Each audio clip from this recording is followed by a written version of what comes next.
What's up, world-renowned family? Welcome to another episode of Beyond the Velvet Rope. We all know that anyone can get a real estate license. We also know that not all real estate agents are the same.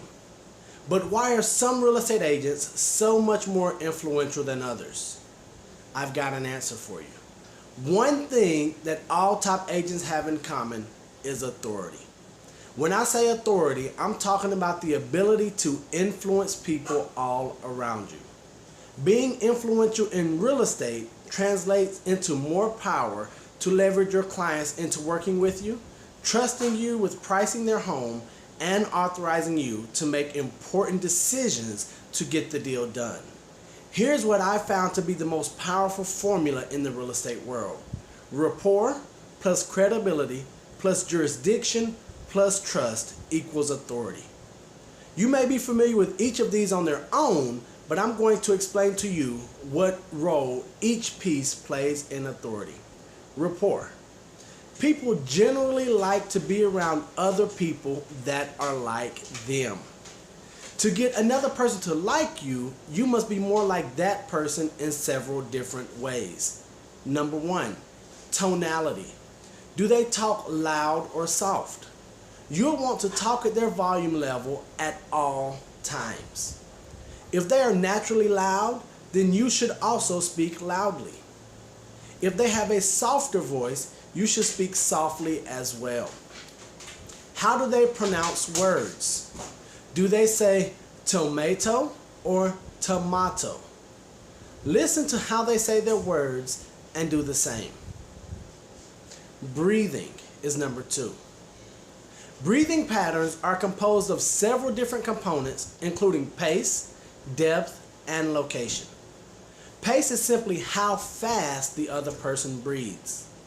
Depth is how deep or shallow they breathe. And location refers to breathing in the chest or abdomen. While all these factors can be interpreted to indicate the communication style of the other person, it's important to realize that when two people have rapport, often their breathing patterns may match. Number three, the way they talk. People talk in one of three ways: through their nose, throat, or chest. Figuring it out won't be too difficult. Throat. A very throaty person will sound like Kermit the Frog. Nose. This might sound a little nasally or congested. Chest. This will usually sound very deep and loud. 4. Follow their rate of speech. Some people talk fast and some people talk really slow. If they talk slow and you talk fast, what's the first thing that comes to their mind? They may think you're just a slick, fast-talking salesperson. They automatically go into defense mode. The opposite scenario would be when you talk slow to someone who speaks fast. They might think that you're dumb or stupid, which obviously isn't true. Therefore, it's crucial that you speak the same rate as them.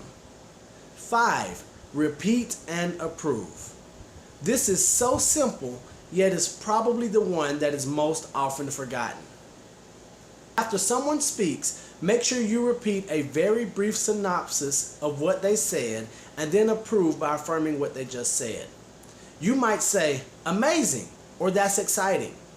This shows that you are indeed listening, and for some odd reason, people really like when you listen. 6. Body language.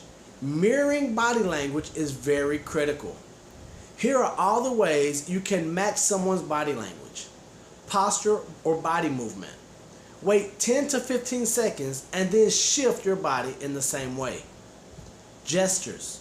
Use the same hand gestures they use, but only when it's your turn to talk. Facial expressions. Mirror their facial expressions instantly. Shrugs. If they shrug, you should shrug instantly. And last, head nods.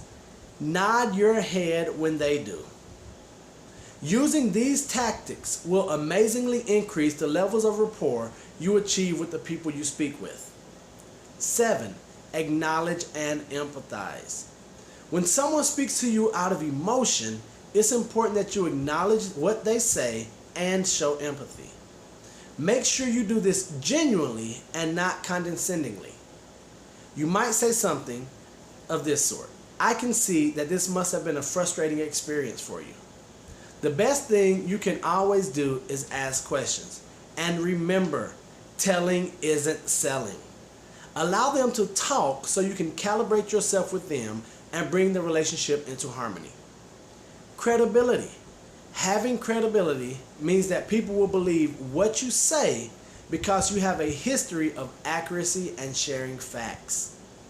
In a conversation with someone you don't know, they very well might think, "Why should I listen to you?" One way to show that you are the credible source is by intertwining stories of your recent listings or sales transactions.